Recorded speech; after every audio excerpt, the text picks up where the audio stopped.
Hey everyone, welcome to Super Marvel Brothers, the Marvel Recap Podcast, preparing you for Infinity War.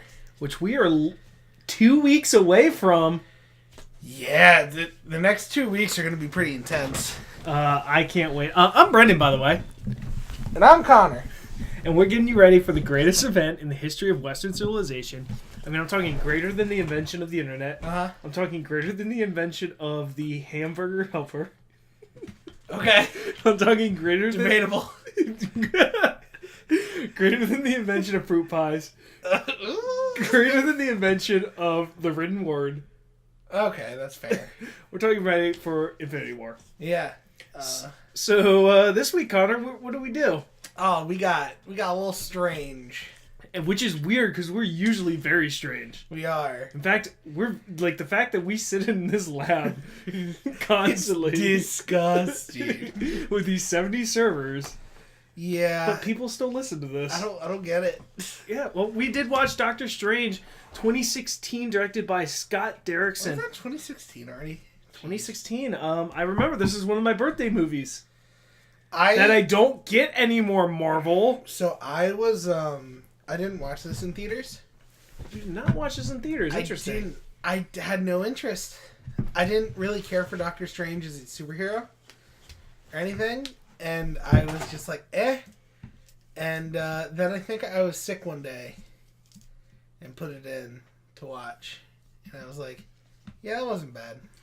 See, so you watched it on DVD? Yeah. See, this is a movie. I said this during our watching of this. This is the MCU Avatar. Yes. This is a movie. It's not a very good story. However, this is one of the most beautiful movies I've ever seen. If I could go back, I probably would go see it in IMAX. I splurged to see this in IMAX. Yeah. It was worth it. And then I got Jersey Mike's afterwards. So it was a good day. It was a good day. Scott Derrickson, interesting director choice for this movie. We looked at his filmography before. A lot of horror movies. Yeah. So it's kind of interesting now that he has a budget. Yeah, it's interesting he has a budget. Also, I'm very excited at the end of this movie with what he could do with maybe a Doctor Strange 2. I don't remember if he's in talks to do Doctor Strange 2. I don't even actually think if they've announced Doctor Strange 2 yet. I mean, they left it open to do things with it. I think they're trying not to announce a bunch of sequels to make us think Infinity War is going to be like, big... oh no, Doctor Strange. Yeah, Doctor Strange is not in trouble in this. No, he only had one movie. Yeah, and it's Benedict Cumberbatch. Iron Man's more in trouble, and Iron Man's not going to die. Speaking of which, give me a little foreshadowing here for our listeners. We are going to be doing an Infinity Wars prediction podcast. I'm not going to promise a date because that involves us like committing to something. Yeah. But before Infinity War comes out, we will have a preview podcast of what we think is going to happen. And if we don't, it will be stitched into the Infinity War podcast. No, it's happening. We're going to do this. Don't. We should just do it tonight. Let's crank it No. up. Okay, so now we're dating ourselves. All right, let's just get into this movie then. Okay? All right, so magic doesn't make sense.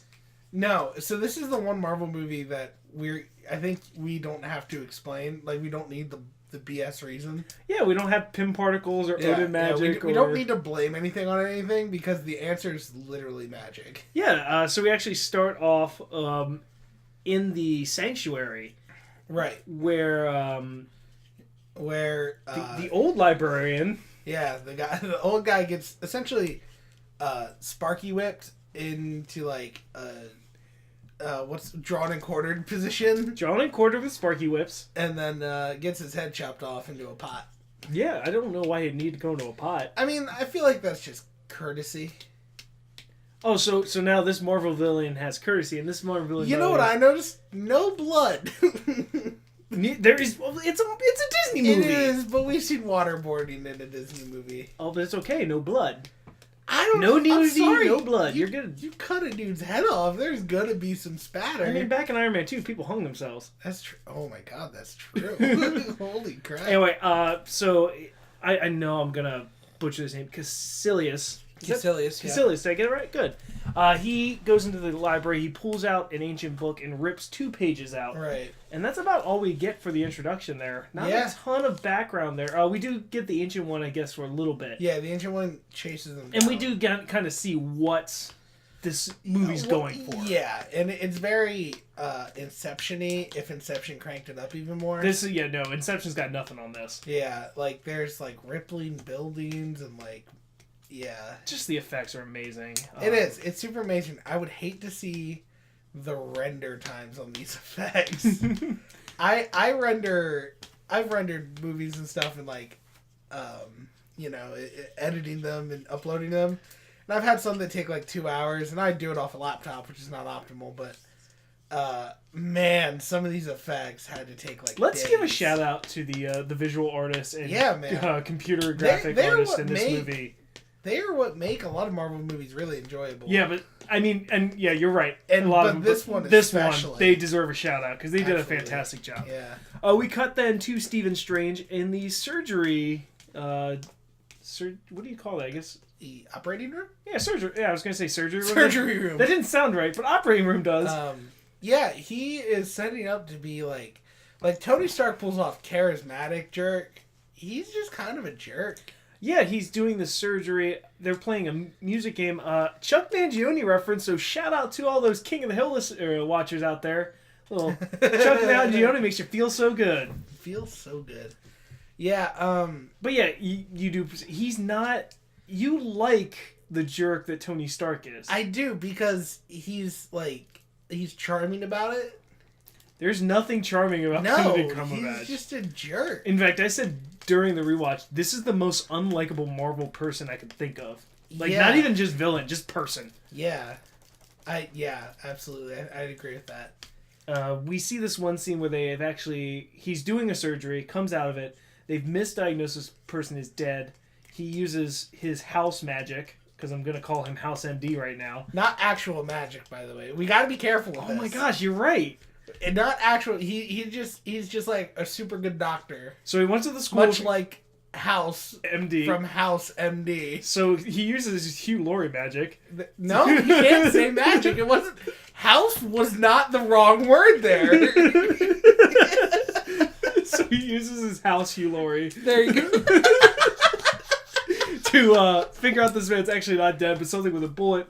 And then it was a bullet that was like, it was the quote-unquote perfect bullet, because it was in his head, but where it stopped was like right between 2 lobes, and like into the cerebral. But like the metal was toxic. Put him into shock. I don't know. Yeah, it essentially. Medicine's also magic. Yeah, medicine is science magic. It essentially was making his nervous system shut down. Yeah, so he has to go in, and there's no time to waste, so he has to go in blind. Right. Which everyone's saying, this is too risky, this man's going to die, and he's like, we don't have time. And of course, naturally, he goes in blind and gets it out. Yeah, naturally. So, kind of play off. Also, an interesting little touch I had there, they actually introduced the family. We also have Rachel McAdams' character, Palmer, with him at the time, which is... We'll get into this relationship in a little bit, I think. Oh. But an interesting touch I like is Palmer tells the family they saved him, and they go to try and hug Strange, and he just kind of gives him the shoulder. He turns away and gives him the side hug. Yeah, he's just trying to keep his distance away from there. So you kind of get. They're filthy peasants. I mean, that's basically what Strange thinks. Yeah. We cut. I mean, I think next scene he's in his apartment. And it's like a super nice apartment. Well, he invites Palmer to a speaking engagement, which she says is a great date. Sarcastically. Yeah. Because obviously he does this a lot. And actually, Palmer tries to get him to be the ER surgeon. He says that won't make a big enough difference. He's saying, I'm only saving one life. I could save thousands doing what I'm doing. Which, again, the cocky arrogance there. Yeah. But again, it's not done as well as Tony Stark. No. Well, or maybe... Is that what they were trying to do? I think it was, because I think if you did it, you'd get a Tony Stark clone, and that's not fun. But, I don't know. He tries to be funny, but it is tough, because now we're playing the game of, did they intend him not to be funny, but a jerk, to, differentiate him? Well, it's also, I think that's Benedict Cumberbatch can play that role better. Yeah. as opposed to Robert Downey Jr., who maybe does that role. So maybe they're just tailoring the character to the actor. That's true. Could be doing that. Anyway, we go to Strange's apartment. We see how very nice it is. He's going to his speaking engagement. While he's there, he's on the phone trying to get the next big thing. Driving like a super nice car. I don't know cars. I'm not going to pretend to know cars. I don't know either. I would call it... I know they have 4 wheels and go vroom vroom. Yeah, I would call it very nice, like Corvette, like Lamborghini-esque. Oh, it's definitely a sports car. Yeah, maybe a nice Porsche? Maybe. It's pretty angular. Anyway, so he's driving down this like the windiest. He's in New York, the windiest like hillside road he could find. I think he's in Jersey at this point. Yeah, I don't know. So like the windiest road they could find. It starts raining. He's on the phone. That you think this happens during? Well, this part happens during Iron Man 2. I'm gonna say that this part of the movie happens during Iron Man 2, which I think would make a lot of sense when we get to the end of the movie. And here's why. So they make a reference here that there is a U.S. Army colonel, right. U.S. Air Force colonel, spinal injury due to experimental armor exoskeleton, something along those lines. Which makes me think, if you think back to Iron Man 2, when they're doing the Congress scene, famous courtroom scene. Your dad! He won an Oscar. He did. And it was like, what, 10 years late? The Academy is stingy. Justin Hammer should have gotten that Oscar. Hashtag give Hammer the Oscar. Hammer the hardware. Give Hammer the hardware. But they show that scene of Hammer Tech trying out the armor and failing, and it spins. Yeah, it essentially turns the guy 180. Yeah, so, and that makes sense. This movie then takes place, I guess, 2009, 2010? Which is interesting, because then, so we're following a timeline. We're trying to piece together a timeline here. Would you, ideally move this? I think not, because the reason I say this is the end of the movie takes place where we are in the MCU. Okay.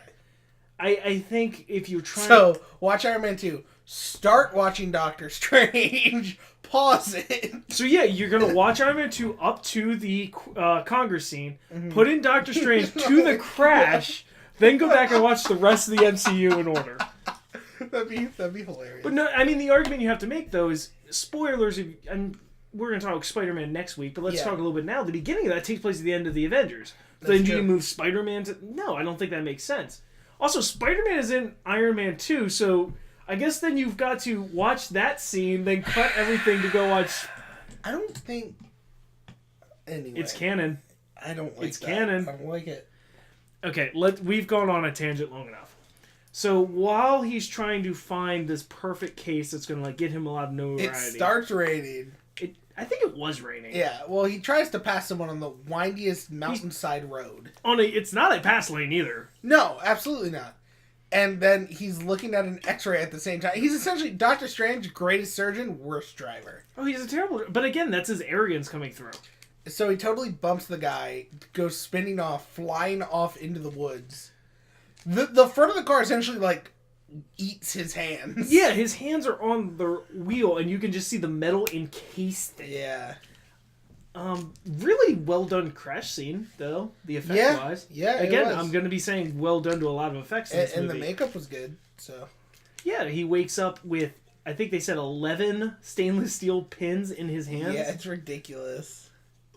Basically, he understands right away his hands will never be the same. He's torn every tendon in his hand with the... They're, literally bolted together. It's like a Frankenstein. Yeah. Palmer says they did the best they could. No one could have done any better, to which he naturally says, I could have. There's a lot of points in this movie where, there are perfect moments for someone just to shut him down. Yeah. Like Palmer could have said there, shouldn't have gotten a crash then. It's like, well, the best surgeon wasn't available. Yeah. Because he was looking at his phone. Kids, don't text and drive. They actually make that. That's actually a note in the credits. Is it? Yes. Good. Yeah. Yeah, pull over or, Yeah, just put that phone on silent. Everything can wait. Okay, that's our PSA for today. Oh yeah, we also said this is human Jello. It's not human pudding. No, he still has form to him. So it's human Jello. It's human Jello. All right. It's just a little squishy. So we go through kind of, it's not necessarily a montage, but I'm going to call it a montage of him trying to... time skip. It's a time skip. He's trying to figure out his hands. He's doing a bunch of experimental procedures. Yeah. And they keep saying how expensive it is and how this, like, it's risky, it's expensive, but there's a chance. He's always like, well, as long as there's a chance. He goes through physical therapy. He's failing. Which, again, another perfect scene. This dude totally, like, is like... You know, he says, like, have you ever seen anyone in my condition recover? Benedict Cumberbatch says, tell me bachelor's degree. Yeah, First off, he has to insult his education. Right. He's like, have you ever seen anyone in my condition recover? He's like, yeah, a guy was, like, totally paralyzed and stopped coming, thought he died. Then he passed me on the street the one day. Yeah, and Cumberbatch said, I should say, Doctor Strange says, there's no way that's possible. He's like, I'm going to dig this file out just to prove you wrong, because it'll be worth it. It'll take me a while. But it's worth this. Which again, like this dude, let's be fair. Cumberbatch is in a very compromised position right now. Yeah. This dude could have been like, okay, you're right. Stop coming to physical therapy. Have fun eating your cereal. Yeah, we made that joke like, here, you want some food? Oh, here, grab a spoon. Oh, wait, too you shaky? You can't get anything? Oh, there's a terrible joke in there. There is. So, yeah. This guy deserves it. Yeah, and then Palmer's like trying to help him throughout this. Oh, yeah. And he just basically shoots that down, which, do we want to talk about this now, or do you want to wait towards the relationship? Later? Yeah. Yeah. Is this the worst relationship in the MCU? Like, it's not even forced. It's just, like, dumb. It's just, it doesn't add anything to the story. It doesn't. It literally, like, I feel like they try to present it as, like, oh, here's something you could come back to. But it's not. Even at the end of the movie, she's not there. No. So I don't even know, like, what this relationship's supposed to be. Yeah. I don't know if it's supposed to be a romantic relationship or a friend relationship or a colleague relationship. Right. Because they're trying to pull, I think, too many things at once. Yeah. So I didn't think there could be anything worse than Natalie Portman. But there's something worse than Natalie Portman, I think, in the MCU. Yeah. Yeah. It's a horrible written relationship. If you want to discuss this relationship, hashtag Dr. Love. That might get you some weird responses. Well, yeah. Okay. So eventually he meets this disabled guy. Yeah. Who's playing basketball. Who's playing shooty hoops. He goes up to him and actually finds out that, Strange finds out that he had actually rejected this man before, so he wasn't worth his time. But somehow convinces this guy to say what happened. He said, you need to go to Nepal. Yeah. He gave him the name of the place, but... it's... I'm not gonna... Oh, yes. Kamadash? Kamadash, that sounds right. It's close to that. Yeah, so he's like searching Nepal for this. He's there for like weeks? And again, this is why I think that happened during Iron Man 2. We've got this like years of progression. That's a big complaint about this movie is it's not clear. And I get like you don't want to throw it all over the audience and kind of like, you know, you don't want to treat the audience like idiots. But when you don't give them a hint at all about how time is passing, like even if he was making a phone call and he's like, "Oh, I've been here for weeks." You could easily he's in Nepal. You see a newspaper says Sokovia in it. Yeah, right there. Now it's like, okay, we know this is after Avengers 2. Yeah, like give an event, you know. Or yeah, like he looks up something that says like Thor destroys Oxford College. Yeah. Oh wait, no, they don't want to talk about that movie. Or I don't want to talk about that movie. Why did I bring that up? I don't know. Movies? That's terrible. So Pimtech blew up. So eventually he comes to he's getting mugged. He's getting mugged. They want his watch, which is the last possession he has. He's out of money. The watch is the last thing he has of any value. He tries to punch a guy in the face, and that didn't work. Which you think would hurt the other guy a lot too. There's a lot of metal. Yeah, but it's like tiny metal. I guess. But this is where we meet. I'm gonna mispronounce his name. Chiwetel Ejiofor. I know it's Ejiofor is his last name. Ejiofor. Okay, we'll call him Ejiofor. Mordor. comes and saves him and takes him into the sanctum. Right, which is where he meets the Ancient One, which there's kind of a... It's not funny. It's kind of like, oh, ha ha ha, that's poking fun at how we assume people in charge of men, I guess. Yeah, and I think the whole thing is Mordor reminds him going in, saying, forget everything you think you know. Right. And the first thing he does is try to think what he knows. Right, so he, like... There's this very old gentleman in, like, long robes and stuff, and he's like, oh, thank you for seeing me, and then it's the bald lady. Yeah, it's the Ancient One. He tries... Let me try that again. She tries to explain how she healed that man. Right. Basically convincing that we can convince the body to work in ways it doesn't know how to work. To which he thinks it's cell regeneration, which is like this breaking edge technology that could solve everything. Right. And instead she gives him this old book, which is like all It has the, chakra chart. It has an old MRI, like the first MRI. Yeah. Like, it's a bunch of old stuff. To which he realizes he thinks this is crap, this is a waste of my time, I don't have anything left. So she decides to show him a little something. Yeah, she, like, pushes his astral form out of his body for a second. Mm-hmm. And then it goes right back in, and he's like, what? And she, she kind of goes on for a bit about, like, you don't know anything, and we teach the spirit to repair the body, stuff like that. And then he tries to grab her or something, or push her. He, like, points at her, like, pokes her in the chest or something. Yeah, that's it. He, like, pokes her. And then she's, like, pretty much sends him on the craziest, like, bad trip you could go on. I mean, I've never taken any drugs like that. Right. And I was tripping there. Like, it's so crazy. Scene. He's, like, out over the earth, and there's a butterfly, and he's, like, flying through a black hole, and... Yeah, it's insane. It's very reminiscent of when in Guardians 2 when they're jumping. Yes, that is very true, except this one's done much better. Oh, yeah, no, it's a lot less scary. I want to point out the creepiest part is when he goes to the arm dimension. Oh, yeah, they're just hands. They're like baby hands, too. Yeah. And then his fingers turn into or hands that turn into... Oh, my gosh, it's crazy. And then he comes back, realizing that he has seen the world for what it actually is, or what this is possible, and says, teach me. To which she says no. Oh, it's a quick sidetrack here. There's a sorcerer who specializes specifically in the hand dimension. Who's that? Oh, that's Greg. Why do you say it like that? He's creepy. He's just conjuring up little baby tiny hands that come out of like the little disc. Yeah. Oh, it's terrifying. Oh, gosh. He'll fear me after my hand blast.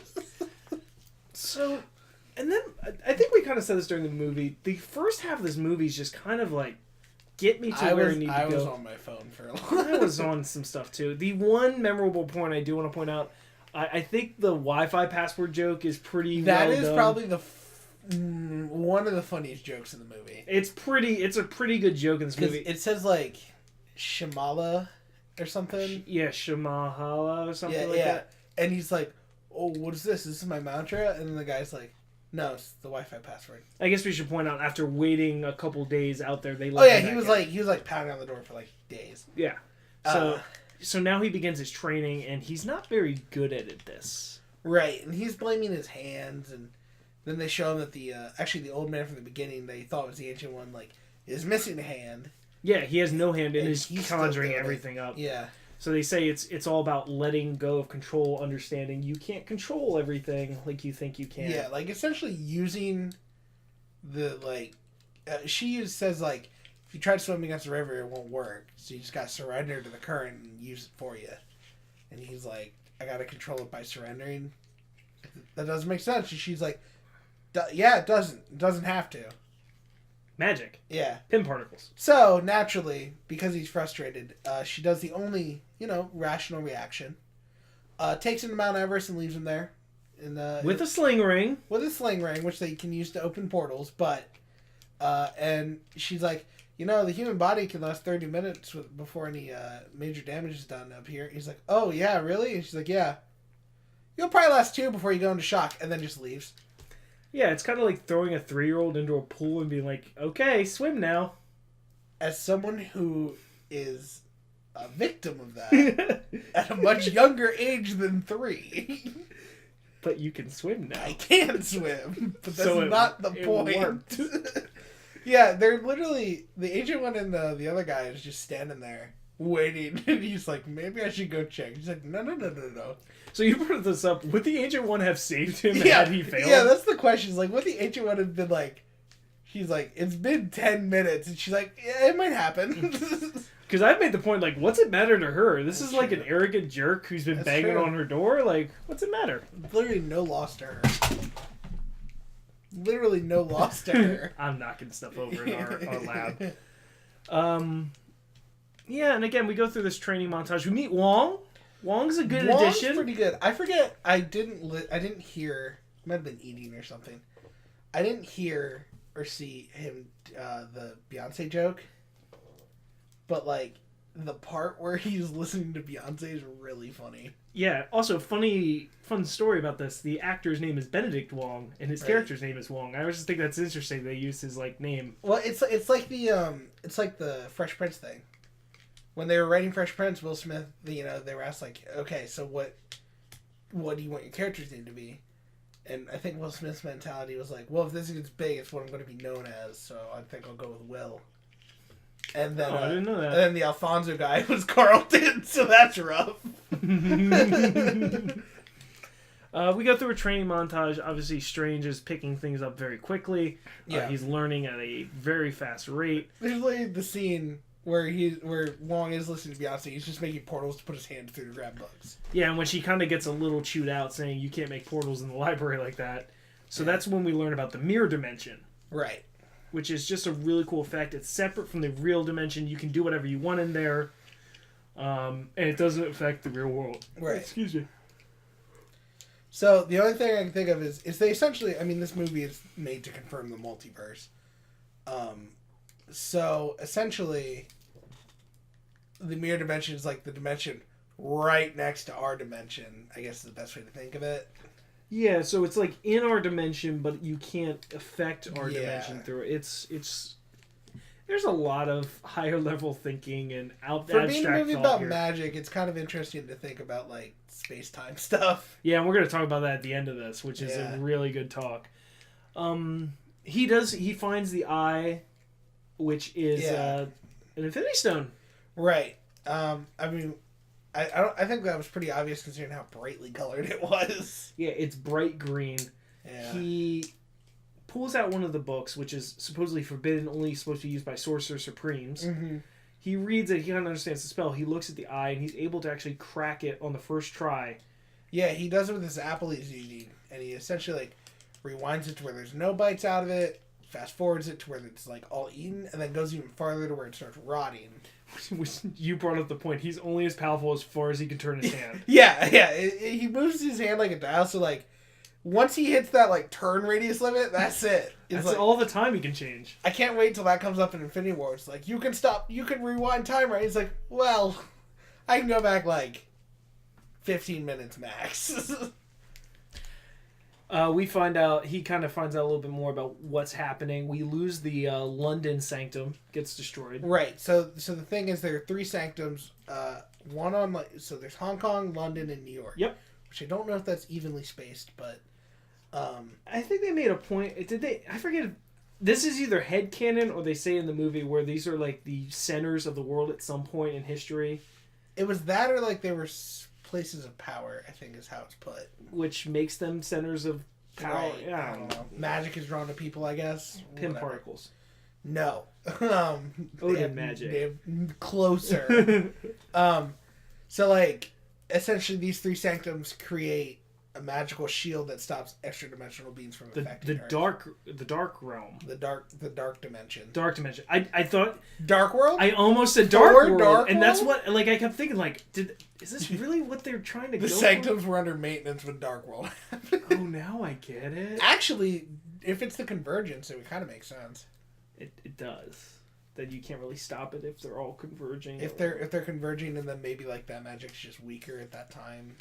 We're not going to justify Thor 2 here. Oh, no, it's not justifying it at all.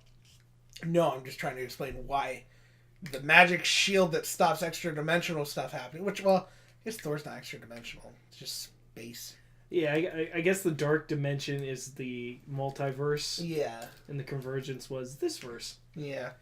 So essentially, dark dimension, there's like no time, and like it's run by Dormammu, who's this big bad. Big Ben at Cumberbatch. Big old Ben. Big Ben. Big Ben.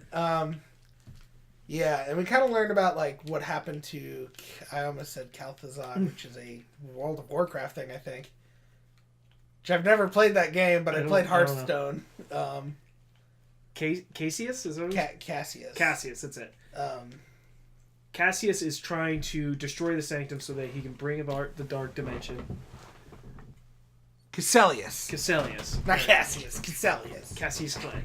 Cassius Clay. Casselius. He's trying to destroy it. In this time, I did like that Strange says this line, I came to heal my hands, not fight a mystical war. Yeah. I got some bad news for you, buddy. Yeah, because right as he says that line... well, I just mean, for what's happening in 2 weeks, I got some bad news for you, buddy. No, that's not magic. That's the Space Force. Space War. What are the Infinity Stones? Space War. Things. Nouns. Yes. Objects. To be fair, the only magical one is like the Soul Stone. I mean, the ether is kind of weird. Yeah. Whatever. He ends up essentially right as he says that the London Sanctum falls. Yep, and he's knocked into the New York Sanctum. Right. Where the defender of that is killed, so he's the last line of defense to protect it. Which, for all we know, he's like an adept rookie sorcerer. And again, this is why I kind of like the idea they keep time vague, because it makes it believable that... It does. If he's been at the Sanctum for 6 years training... Right. And my thing is like... I don't know. It's very... In my opinion, I feel like it moves fast. Because it's not very, very clear how he ages. I mean, he gets gray. So you think had they just had some sort of outside reference? Some reference. They don't have to put a time on the screen, but they need like if while he was in the the monastery place, they said like there was talk. Someone was telling the Sorcerer Supreme of like, I don't know, what was the one before this? The movie before this was Civil War. Okay, maybe not that one, but like of Sokovia or of another Infinity Stone being found in the Vision, Or maybe this. What if you connect it to Guardians or something? Right. What about the plant? The plant from Guardians 2. The the one Ego planet that like ate half of Missouri. Yeah. You could have done some of that, I guess. Like if they referenced it, like someone saying like, "Oh, but what of the event in America with the blob or something?" Like something. Uh-huh. I'm not a writer. Clearly. Yes. But yeah, something like that to say, okay, we were at Iron Man 2, now we're here. Mm-hmm. And of course, we don't even know it's Iron Man 2. I don't think that's even canon. That's just our head No, canon. but I think that was a very astute observation. Mm-hmm. So we get this fight scene. He's kind of learning as he goes. You can see that he has some power, but he's not. He can make magic strings. He can make magic strings, but a lot of magic strings. A lot. We learn that the bad guys here can manipulate the reality outside of the mirror dimension. Right. So it makes them even more powerful, which gets this cool scene of him kind of adapting to this and kicking people into the desert. Well, it's him being like confident that he can like get away and like get help, and then like they start stretching the hallway and stuff like that. Yeah, and again, the effects are so good. They are very good. Eventually, he knocks two of them out. He knocks one to the desert, knocks two away. Yeah. He's down to the Casselius, thank you. He's down to fighting him in this like trophy room almost. Right, of relics, which were explained earlier, essentially like enchanted items. Mm-hmm. And He is the cloak of levitation. Right, which is the very signature Doctor Strange cloak with the high collar, and it allows him to fly and stuff like that. Mm-hmm. It's also intelligent. It is. I love the fact that, I don't know if it is in the comics. It might be. It has to be. I think it is. But, like, I love the fact that it's the classic animation test of, like, giving an object life. Like the magic carpet from the last. I was going to say, it's the cousin of the magic carpet. Yeah, it's so sassy, too. He eventually captures Caecilius, and Caecilius kind of gives his plan that the dark dimension isn't... There's no such thing as good or evil. The only villain is time. Right. And in the dark dimension, there is no time, so therefore you have eternal life, and it's actually not that bad. And he kind of drops a bombshell that the Ancient One, the reason she doesn't age, she's been the Ancient One for thousands of years, Right. is she taps into the dark dimension. Right. Which, this is almost a paint-by-numbers plot, I think. Except for this one part, I think is a nice little twist, because I didn't see this coming. No. When I first watched it, I didn't either. Just like Quicksilver, I didn't see that coming. Well, with X-Men, I saw that one coming. But, so, it kind of, like, puts a little seed of doubt, and then in the next scene or so... Well, no, one guy... Caecilius points out that Strange doesn't have his sling ring. Which another guy has and then stabs him. Yeah. And as he's trying to escape, luckily the cloak saves him a little bit. Right. He's able to make a portal into the hospital where Palmer is. Where Palmer does an emergency surgery. All while Doctor Strange gets to ghost fight another dude. Yeah, which the astral projections is very well done again. It is. It's cool because they're kind of affecting the world around them a little bit. They're nudging stuff. They, like, at one point they bump a vending machine and knock a bunch of stuff down, and the other doctor starts taking it. There's one time, though, when he gets knocked out in the astral plane, his pulse stops, so Palmer shocks him, which gives him superpowers. I don't get how shocking the body increases your soul. I'm just in Infinity War now. There's gonna be a time they're getting desperate, and he's just gonna look at Thor and say, "Hit me." Yeah, and his powers are gonna be supercharged. He's gonna ghost punch Thanos. Thor is going to be like the battery for Iron Man and Doctor Strange. Oh, now that Thor can essentially go Super Saiyan. Yes.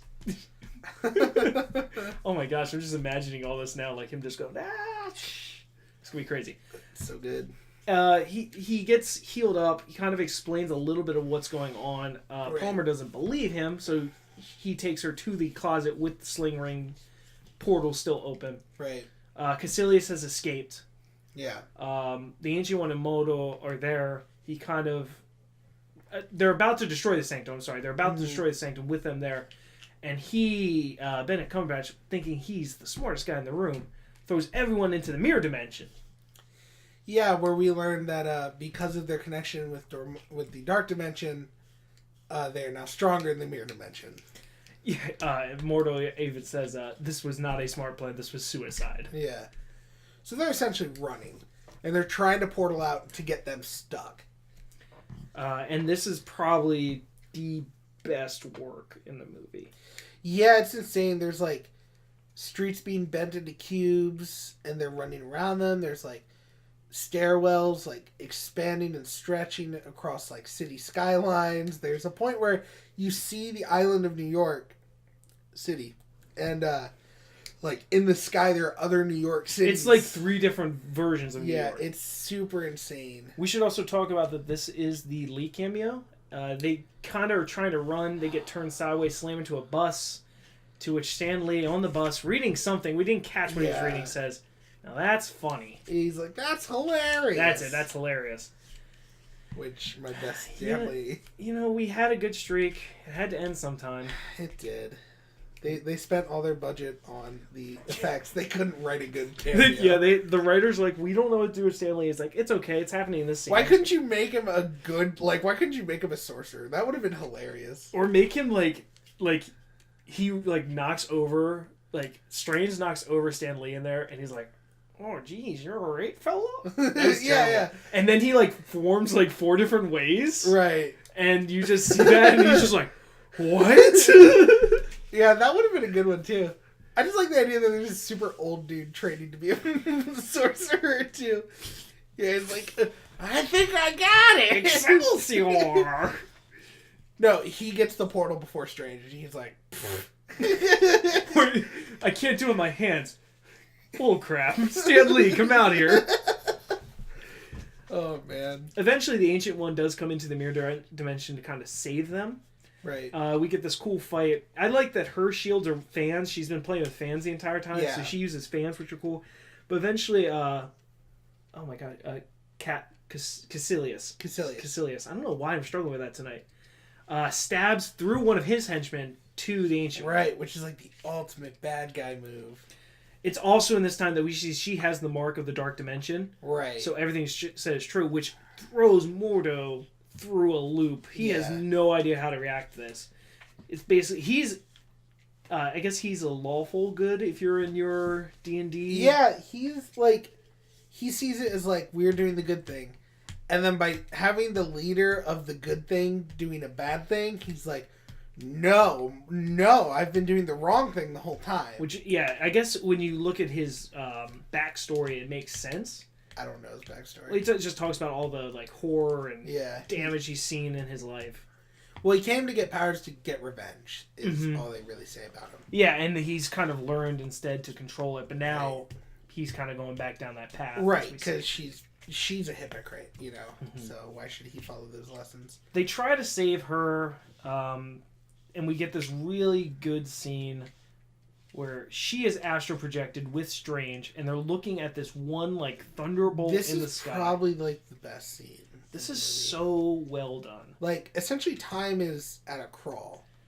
She says she's making one moment last 1,000. Right, and she's like, you know, I've looked through the future, and all the possible bad futures that I've prevented, and yet I can't look past this point.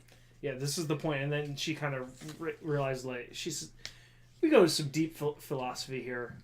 The only thing that gives life meaning is death. Yeah. And all these things. And she finally says, you think after all this time I'd be ready to go.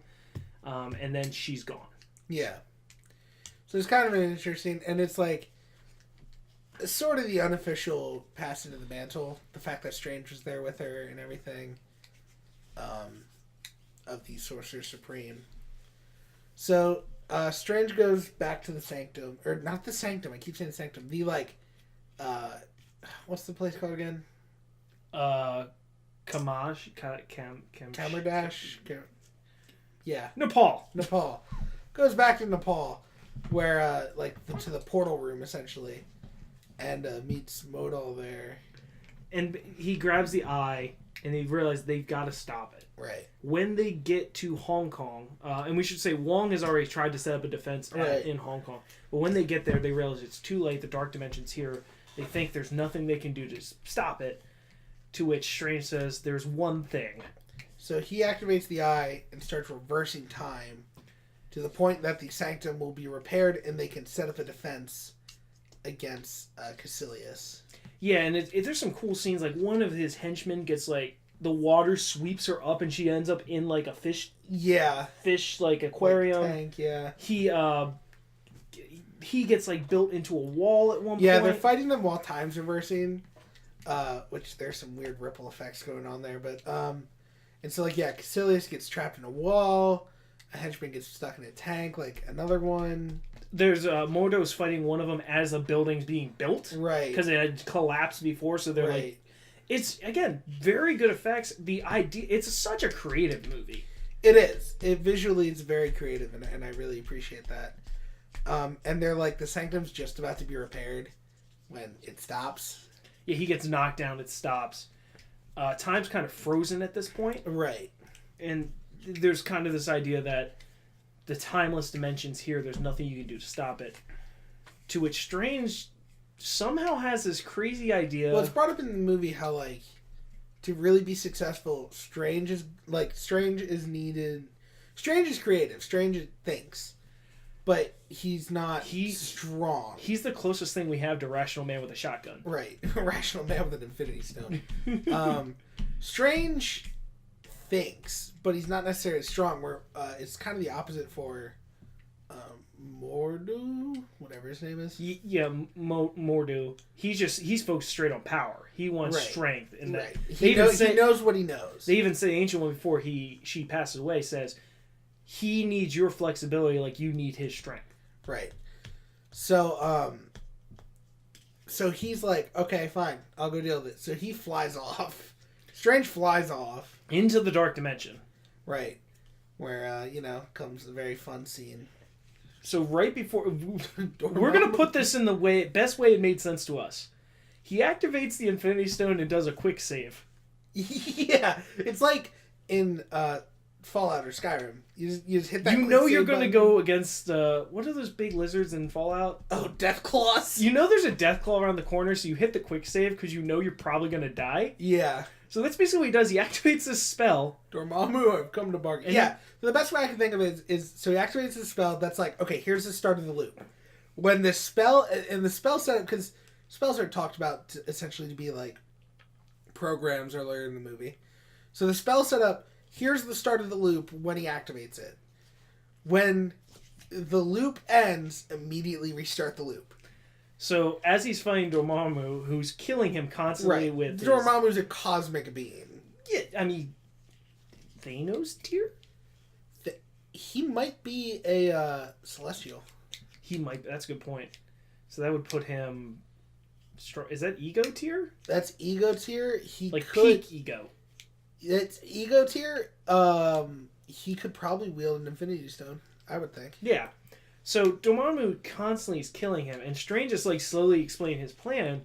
Dormammu's like, "You can't win." He's like, "Yeah, but you can't either. I can just keep losing forever." So it's literally mutually assured destruction, which is it covers. It's kind of his growth. Is that he was always afraid of failure, and now he's locked himself into permanent. He failure. Literally cannot win, right? And he admits it. And again, this is what I really like, and this is why I think it's a good way of doing this, because I think it explains how he got so powerful so quickly. Because again, it's very vague about how long he's there. I think he's in there for at least 100 years. I think that's fair. I think he's just failing for 100 years, and every single time he gets a little more powerful.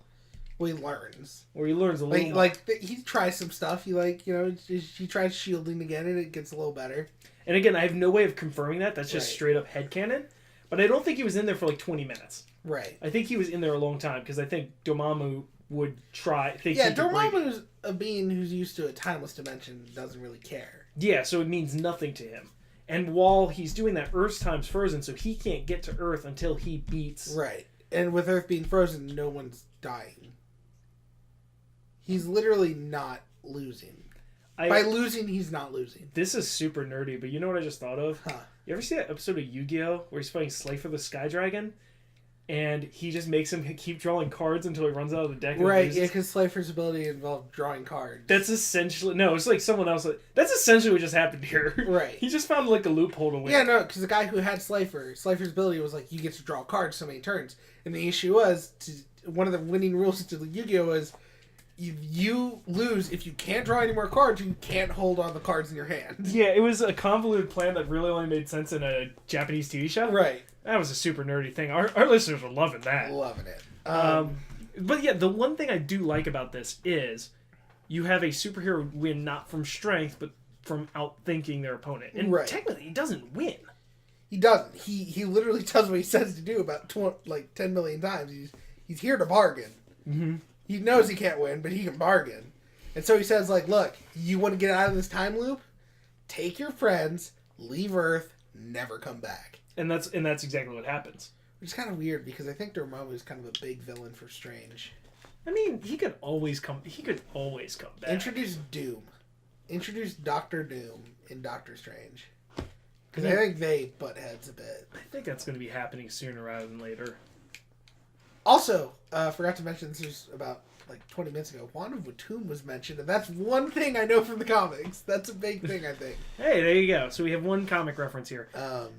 We basically kind of wrap up everything here. He becomes Sorcerer Supreme. He becomes Sorcerer Supreme. He's defending New York. We get a very nice artistic shot at the end of the movie. It is. It looks like a painting. It really does. It really does.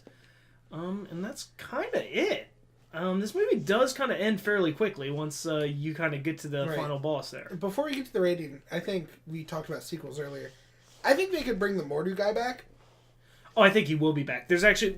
I would like to see an anti-hero of him, like, hunting down the sorcerers. Well, that's essentially what the end credit scene is, the stinger. Is it? Yeah, we kind of skipped the stinger on this one because we were watching on Netflix and just wanted to get a recording going so we wouldn't forget. Right. But yeah, I do remember the end credit scene is actually that. Him, like, trying to, like, hunt people down like that. I think it would be good to, like, do that, like, a whole movie of him either convincing people to, like, join me or killing them. Yeah. I mean, But I don't know, because I can see him being a good neutral party in that, where it's like, I'm not doing it to be evil. I'm doing it to do what we were doing, but right. Yeah, and I think that's what's going to happen in Strange 2 or Strange 3. Maybe they build him up for a little bit. Look, they have potential to make him into a good villain. Like, yes, a very good, like, almost kind of like a new Loki, almost. Right, a good villain. Don't blow it, with Marvel. a good motivation. Don't blow it, Marvel. Oh my gosh, if they blow that, I'll be so upset. So, 2 more notes I have, since we're done with this, that I wanted to bring up. First off, I think this is my favorite music in the MCU, just because there's so much harpsichord. Harpsichord. It makes me just... I love it. It's, like, mystical and it is. nice. And it's, like, archaic.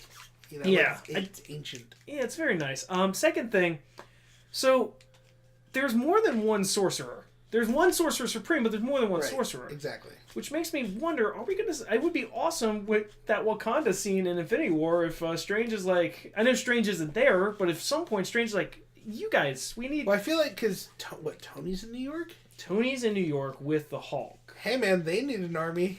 Yeah, just go get your... well, they do have the Hulk. And they have Spider-Man. I mean... The Iron Spider. Yeah. Seems no giant, man. Goliath. What's Goliath? Essentially Giant Man. Oh, okay.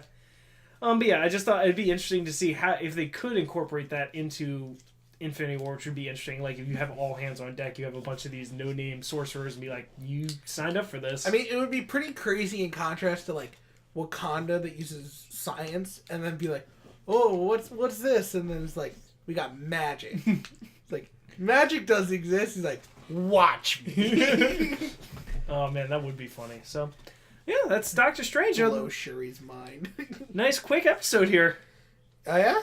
Yeah, we're moving through this. Nice. All right, let's go through the patented shield scale, which our scientists invented years in advance just for this moment here. We're going to be looking at the scoundrel, the villain of this movie, the hero, Doctor Strange, how he portrayed the integrity, which I think is going to be the most difficult for me. Yeah. Off the top of my head. We're looking at the story as well as the effects of this movie, the entertainment, how entertained were we during this movie, the lead cameo, and then finally the development of the MCU as a whole. Okay. Brendon, are we counting the scoundrel as Caecilius? That's the one we were exposed to the most. I think you can lump... Because he's motivated by Dormammu. Jumanji. I'm glad that my years of fantasy games and stuff is... Yeah, and I'm just terrible at pronouncing names because I didn't read comic books till like 10 years ago. True. Alright, so I think because he's motivated by him, we could also include him in okay. the Scoundrel. We've done that before with Scoundrels, so we'll do it here. So what do you think of that? I think it's interesting, the idea that you have these zealots that are kind of motivated by this force that they think they understand, but in reality they don't. Right. Kind of just this assumption. You've got this kind of fallen student aspect of it, kind of a little new Star Wars aspect to it with the villain. At the same time, he's just so meh. Mm-hmm. Like, there's only so much development you can give in a movie like this. It's a very quick movie, too. It's a very short MCU movie. So, I think it's just kind of a meh villain. Like, I won't remember this villain's name in a week. Right. I'll barely remember what he looks like, and the only reason is because he has no eyebrows, I point out during the movie. He's got that interesting eye effect. So, when I think about it, I mean, looking at past villains, 1.75, maybe 1.5. Okay. I just don't think it's a very memorable villain. Even with Dormammu, giant Big Ben. Big Ben. He's interesting, but you see him for 30 seconds, and So at least he's around still, I guess. Yeah, I'm going down to 1.5. I have to agree. I didn't really care. I mean, so I know. Here's my issue with most of these. I usually know the superhero's origin story at least. If I don't know much about them, I know their origin, and I know this was, from what I can understand, relatively faithful. Doctor Strange origin is that, he got into an accident, couldn't do surgery, eventually went to magic to help fix himself, and the difference was, from what I understand, is that the fallen student fell before he was there. What I understand is, from the story, how I've heard it, is that they were both there training. Caecilius, or if that was his name in the comics or story or whatever, was there before Strange, but Strange learned faster and wasn't as twisted, and so he got like the Wand of Watum or whatever, like the role of Sorcerer Supreme instead of Caecilius, which made him turn, something like that. Okay. Didn't care. I didn't care. If they did explain the villain, maybe I would, but I didn't. I'm going to give it a 1.25. 1.25? Okay. So, Doctor Strange is the hero here. Talking about the development, the character as a whole. I think we usually give the hero a decent score. I mean, just looking very quickly, I think the lowest hero score we've ever given was the Hulk. Right. The Hulk got a 1.5 from both of us. I'm spoiler, I might go lower. You might go lower? All right, well, let's see your rationale, and we'll go from there. So, he was a jerk, and I get that was part of the character, but, like, I didn't really care to see him succeed or fail. Like, usually you're kind of rooting for the hero. Like, he has those redeemable qualities. Strange didn't. Strange's redeemable quality was that he was smart, and that wasn't even redeemable. And even when they do try and give him redeemable qualities in those moments, it just seems kind of rushed, and they've built up the negative aspects so much that it's hard for me to grasp onto the positive. Yeah, when they introduce the positives, it's just like, yeah, but it's still working on those negatives. Okay, so yeah, I agree, because I even said in the beginning, he's not just the most unlikable hero. I think he's one of the most unlikable characters the way he's acting. Yeah. So, but I mean, I think there's a little bit of redemption at the end. I think you have a character arc there, a growth. There is. By the end, I like him, but I only like him because of the bargaining scene. And and I think this is a movie that Strange 2, if he continues on this arc, will score a lot higher. Right, and when we see Strange in a later film, I already like him better in that small cameo. In Thor Ragnarok. You don't have to... Okay. It's in Thor Ragnarok. Yes. In Thor Ragnarok, I like him way better than I do throughout 90% of this movie. Which is not a great thing. It's not. So what are you going to give it? A 1? You're giving him a 1 here. Interesting. I don't think I can go that low just because there is development there. But I do agree. He's not a likable character. He's very selfish. He's not even a likable selfish like a Tony Stark. Right. He's just a jerk. Yeah. And it's hard to grab on. And then, yes, at the end, he does make that growth and make that development. And so I think I'm going to go 1.75. I don't think it's as bad as the Hulk. Okay. But I think it's pretty close. I don't know. I think part of it also, while we're still on this, is he's not relatable. You know, you can relate to a Tony Stark who has these issues with trusting and like family and stuff. But like you can't relate to a genius surgeon who's never failed. That's basically what at the beginning of the movie. He's like, he's never failed. Who's never failed and stuff like that. And I think they try to be by introducing like, well, you're afraid to fail. But it's like, okay, but you've built up how unrelatable he is now. Mm-hmm. I think that's a fair development too. All right, this one this is gonna be tough. So when we do integrity, we look at two things. One, how is the story held up? Right. And then 2, how are the effects? Right. If I'm looking at effects, this is like a 6. Right. On our 5-point scale. So good. The effects are amazing. These are the best effects in the MCU. And I can see them holding up. And I believe they hold. I mean, I know it's only been out 2 years at this point. But like, I can see this in like, 5 more years, still looking being cutting good. Edge. Yes. Yeah. And it's so creative how they use those effects. However, this is such a cookie cutter, paint by number story. It is. The only creative story point I can give it is the fact the Ancient One is connected to the Dark Dimension. That is the only twist. Yes. You could almost tell every single boom, boom, this was going to happen, and this was going to happen, and this, you could tell almost, scene by scene what was going to happen. Yeah. It is so predictable, and this is tough for me. Because it basically got away, what do I value more, the effects or the storytelling? Okay, my opinion is for a movie like this that did it well, I'm going to value the effects more. I'm looking at it as a case-by-case basis, you know? Okay. So, like, if we're looking at 50-50, it's going to drop, right? The story just drops it. But the effects are really good. So, I don't know. That's going to affect my score. Let's hear your score, because you went through your thought process. I was hoping you'd give Okay, I'll give my score first. Okay, go your score first. Like you said, I want to give it a really high score for the effects. But I can't, in my right mind, do that with how boring the story was. So I'm going to give it a 4 and call it a day.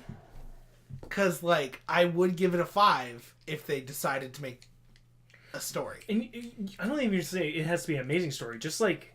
An interesting one. An interesting one that, like, ties you in. Like, all good or bad things aside, Iron Man 3 was still an interesting story. Yeah, I said this is like I think this is the closest movie we've had to Iron Man 3. Right.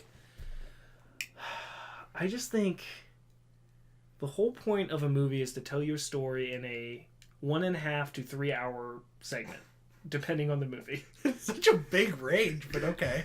But that's looking at you, Titanic. Happy anniversary, by the way.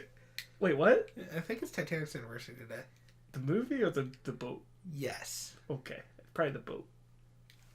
Anyway, I think you've got to value storytelling as much as I love these effects. Mm-hmm. I think they do bump them up. It bumps up to above average movie, but I guess how much of an above average movie is this? And I think I'm gonna only go 3.25. Okay. I think it's too hard for me with just how bad the story is. I can see that. But let's talk about entertainment. So, in this movie, I'm kind of entertained because of the effects, which I think the effects are going to help this again, just because of how well they're done. I want to bring up the counterpoint.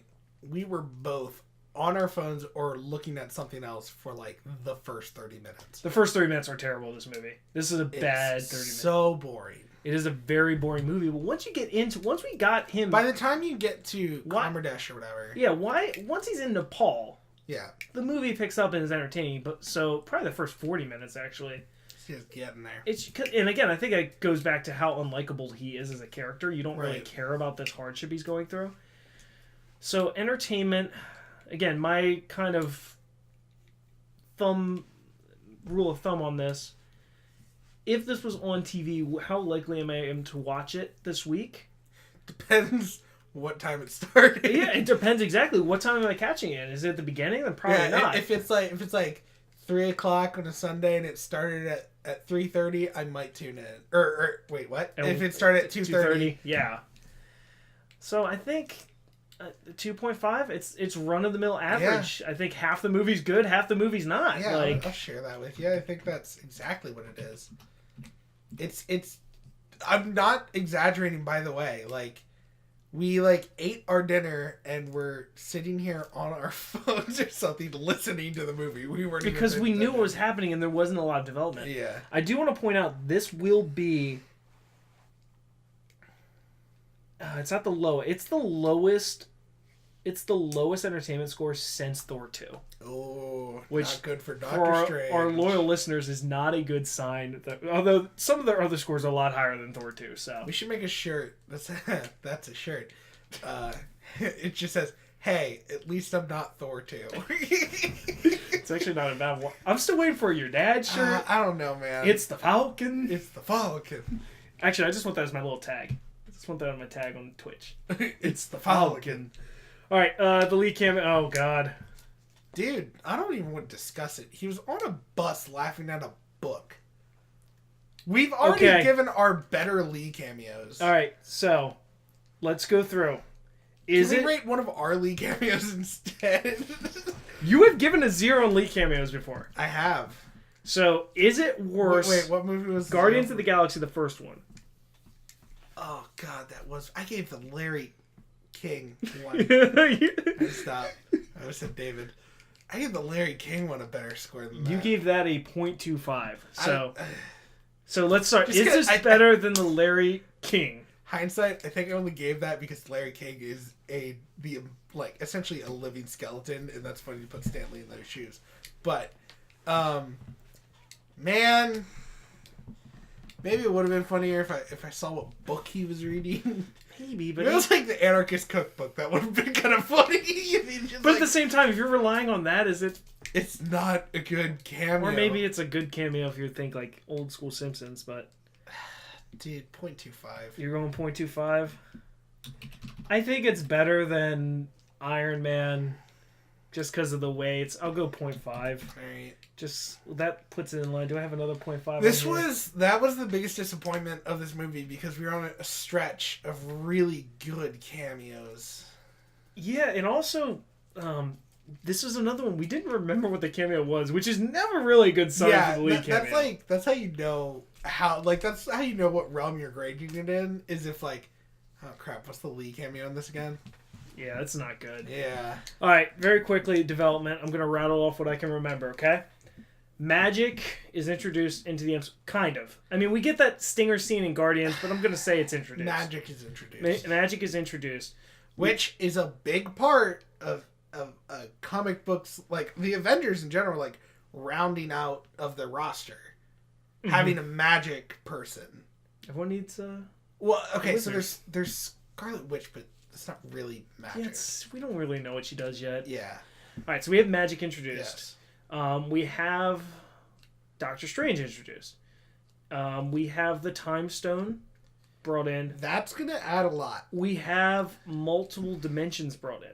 The multiverse, yes. The multiverse. We could even make an argument, and I said this during the movie, I don't remember where I heard this, I couldn't tell you where to find it online. Someone told me, or maybe I read it online, I have no way of proving this, so definitely put it on record, because I have no way of proving it, that in the scene, the very beginning, where he's being shot through the multiverse, there's actually a scene where he's in the quantum realm, and you can see a shadow of a female figure that could be the Wasp. Right. So we could, not only are we getting multiple dimensions, multiple realm, like, in that. I don't know, because we didn't see it. I didn't see it. I'm just saying there's a theory out there. There's a theory. Because there is one part that does look very... That's a stream joke. Ow! There it happened. There you go. 3 weeks in a row, people. But it does look very similar to the quantum realm. It does. So keep that in mind if you want to make that connection, but... I mean, honestly, that might be it. Yeah, there's not much else done. At least confirmed. He becomes Sorcerer Supreme. He's in New York City. Yeah, that's kind of... So, really, let's focus on it. Magic's introduced, and the Time Stone's introduced. Those are the two heavy hitters of this. So, how much are we valuing those two things? Infinity Stone's always a big one. Infinity Stone's going to be a key. Whenever an Infinity Stone's introduced, we usually score it high because it's a big one. Yes. Especially considering this is leading up to Infinity War. Mm-hmm. So, the big one is magic. And I think that's a huge thing for the MCU. Because magic's always like, we've had plenty of science. We've had our Iron Man. We've had our Black Panther. You know, we have the Hulk and stuff. But Captain America's science. Captain America. But we haven't had magic. Ant-Man is too. And yes. that's the issue, is that, you know, magic exists and there's these magical events happening, yet no one to deal with them. And now we have that person. So I kind of want to give it like a 4.5. Wow. I know, but they just, with the introduction of, I'm honestly, for once, I'm not giving it mainly to the Infinity Stone. I'm giving it to mainly magic. So you just the idea of magic, because I think that is a direction they want to head with in going to Phase 4 and beyond. Phase like 1 through 3 has been tech. Phase 4, give one phase to magic. I think cosmic and magic is where. Yeah. Wow. Now you're making me rethink. I was not going to go that high. Hey man, do you? I'm gonna do me. I think I'm 2.5. not that low. I was gonna go 3.25. Okay. Because I think yes, you have one Infinity Stone, Right. and you've also got someone who can wield it pretty well. That's another big thing. Is there's now a way for a mortal to wield it, to wield the power of at least one stone. Well, we've got two now on Earth that are being used because Vision. Right, Vision. I'm not going to count Vision as a mortal. He's made of vibranium. But it's Paul Bettany. It's true. But we have a way for mortals to potentially wield Infinity Stones. Because if you can do it with the Time Stone, I feel like you should be able to do it with the others. You know, I'm going to bump it up just to 3.5. I think the Okay. Time Stone's strong. You've got the magic. Doctor Strange involved. Wong's introduced, which I love me some Wong. Oh, we forgot to mention the best joke. Where Strange brings up a running thing through the movie. It's like, yo, you should have stolen the whole book because the warnings are after the spell. And Wong starts laughing for the first time in the film. Yeah, he's not laughed at any of He's Strange's just like, jokes in air quotes. oh, that's funny. Yeah, so I like Wong, and I'm glad that he's in Infinity War. He's confirmed. Dr. Wong. Dr. Wong. All right, so I'm going 3.5 on the official score. So they've used the dumbbell waiter to bring up the official score for the labs. Why do we live in a Rube Goldberg machine? Because that's all we can afford on our shoestring budget. The couch shows just give us the YouTube space, not the actual funds. True. So, based on our scores, Doctor Strange comes in 12th on our list of MCU movies. It comes right below Ant-Man, and I'm going to say by a hair, by a fraction, comes ahead of Iron Man 3. These are neck and neck. So basically, these are the same movies. So, in my honest opinion, I'd rather watch Iron Man 3 than Doctor Strange. But I scored it high on development, and I'm going to blame that for bumping it up. Don't blame it. That's just your score. Not blame it, but that, you know what I mean. Like, I'm going to give that the cause. Surprisingly, our scores were very similar. Yeah, I can see it. You've scored higher in places I scored low. But it is 12th. Is right. Like I said, I think that's You said you thought that was high. I did. I thought this would be closer to Iron Man 2 level, maybe. Yeah. I think it's kind of where I thought it'd be. I honestly thought it was going to be ahead of Ant-Man, just because I think when I think of the shots and the it's effects, a beautiful movie. I thought it, and like I said, this is the MCU Avatar. Yes. When you see it, it's a great cinematic experience, but when you actually dissect it and break it down, It's just Pocahontas. Yes. Oh wait, Doctor Strange is just Pocahontas. That's actual Avatar. I'm sorry. You know they're making 7 sequels to that are coming out Yeah, this year? I'm excited to see how you can do Pocahontas underwater. Yeah, No, that one's going to be the Little Mermaid. Yeah, come on, everyone knows this. So yes, it does finish 12th on our list here. Right, like I said, right below Ant-Man, right above Iron Man 3. We're in the home stretch.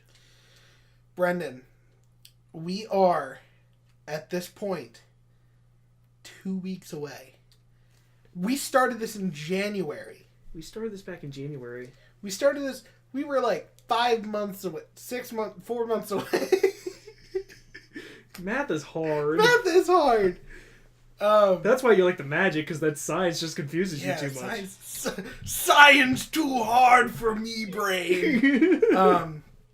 Yeah, we are in the home stretch. So close. And you know what, Connor? I think we need to work on your math skills. I think we need to go back to school a little bit. Do we gotta go back to school? We're gonna go back to school to prove to Dad that you're no fool. Where are we going back to school? Gonna go to Queens. Queens? Well, Brendon, I love to dance. Are we at least gonna go back during a good time of the year? When did you ever dance? Can't you just go with my youth? Sure, we'll go to a dance, specifically one that usually happens in the fall at local high schools. Homecoming. Oh! You want to go to homecoming with me? That's weird. We're brothers? Sure. Yeah, next week we're doing Spider-Man Homecoming. Spider-Man is back, baby. I am hype. So hype. I mean, he's no Ant-Man, but he'll do, I guess. Oh, finally, Spider-Man has his own movie, and you know what? There's no debate. He's just good. There is no debate on that. We will debate later. We will debate at a later date about other Spider-Man men. Spider-Man. Spider-Man. But this is a very good He Spider-Man. does it so well. It is a good one. So And he's British. half these actors are British now. It's true. So next week, Spider-Man: Homecoming. We've got 2 movies left, Connor. 2 movies. So we have decided, for those of you interested. I think we said this during an earlier episode, but as we got closer, we thought it'd be good to share again. I'll let you do it. Okay. I kind of cut you off. So we are going to do. We were going to push 2 out and be on schedule with Infinity War, but we decided that it might be better to give it a week for people to see it. Yeah, because honestly, I know a lot of you have probably gotten your tickets already. We have it open. We usually wouldn't, but this was we have worked hard over the last 4 months to put this podcast out on time. It's been a struggle sometimes. It had. You've lost a lot of sleep some days. There was one night in particular where I did not go to bed until 11, and I have to wake up at 5:50 in the morning. So we do it for the people. We're podcasting the people. We are. But yeah, if you didn't get your tickets opening night, we understand, and we understand this is breaking records left and right on pre-sales. I believe it's sold more than the last 7 Marvel movies combined in pre-sales. Yeah. It's destroyed the Star Wars record. Like, this is going to be a big movie. So what we're going to do, next week, we're going to release Spider-Man on Friday.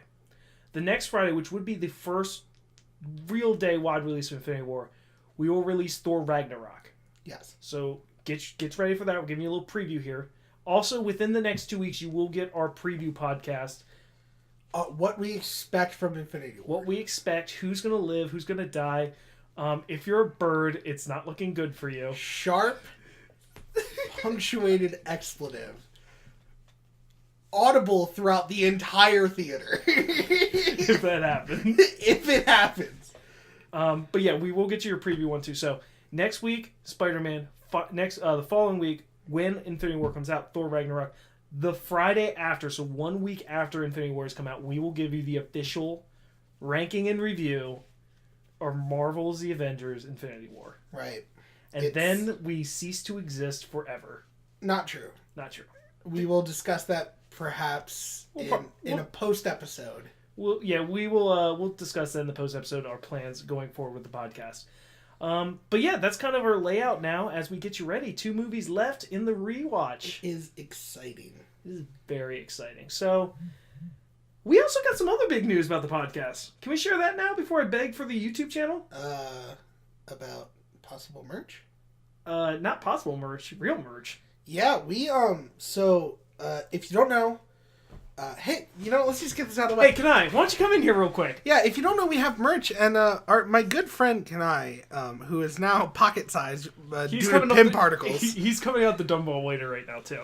Yeah. Where can we get that merch? Shop.spreadshirt.com/couchgnomes. Thanks, Kanai. Alright, get out. Yeah, leave. Leave. Activate the overly complicated vault-esque lock on the door. No. He's got like 8 minutes for the open sale. Yeah. So, we are selling merch at that link. It will be in the description. We have a lot of cool shirts, but specifically, as of this last week, we uploaded the Super Mario Brothers official t-shirt. You can get a t-shirt for opening night. That is what I am doing. I've ordered a t-shirt I'm gonna order mine. It's nice. It's advertised in a lovely red, just like our logo. However, you can get it as whatever color you want, baby. Maybe you're Team Thanos for this, Get and you in want that purple. One. You want a purple one. You want purple? Hey, you want to rep Captain America? Get it in blue. Get that blue. If you are really weird, you could get it in white so the font doesn't show up at all. I was asked if I was going to upload a black one by fellow gnomes, and I was like, I don't know. I feel like it's kind of the logo's white, and that's kind of what makes it look good. But yeah, there's green for the Hulk. You got some Hulk action there. You want that Hulk? Hey, maybe you want to support your good buddies, the humans on the team. You want to support your Black Widow and your Hawkeye. Get it in black. Like or they Black wear. Panther. Or Black Panther, I guess. I mean, I guess you want to go with superhero. No, yeah, get it in Black Panther. Get it in black for Black Panther or all the Black colors Widow, of the whatever. rainbow. All the colors of the MCU are available for you for this shirt. I'm buying one. I'm wearing it opening night. Connor's getting one. Mm-hmm. Hopefully we'll get questions. People are like, "What's that?" Yeah. Hey, word of mouth. Word of mouth. Best form of advertising. Also, yes, please, if you're enjoying the podcast, please make sure you like, share, subscribe, smash that like button. No, don't. I will not do that. Destabilize that like button like a South American country dictatorship. Oh my god. Yeah. Also, Couch Gnomes, we stream every Friday. Stuff like that. Our lovely YouTube channel that you're listening to this on. We always do cool new stuff. We said this last stream, I think. Me and Kanai are working on a brand new series. Super fun. Is this the same one you've been hyping for a while now? Well, there's two. There's one that is potentially the biggest production we've ever done. Ooh. Which means we've commissioned people for art and music. Ooh. Literally over $100 has gone into this. I wish I had money like that. It's pooled. Don't worry. It's not individual. Yeah. So we're excited for that. Yeah. So there's a lot of stuff down the pipeline. Hopefully it's going to be really good. Yeah, I think that's it. So Facebook, Instagram, all that. Yeah, all that stuff. So if you can find our social media or Couch Note, well, don't find them. I won't be there. Yeah. But yeah, if you want to like, comment, tell us what you think about Doctor Strange. Were we too high? Were we too low on this? Let us know in the comments below. We've gotten a couple of responses lately, which is great to hear, as we are a podcast of the people. So, so I guess join us next week as we go back to high school. Back to high school. Spider-Man Homecoming. Can't wait. See you guys next week. Later. And delete. Just hit the stop. Yep.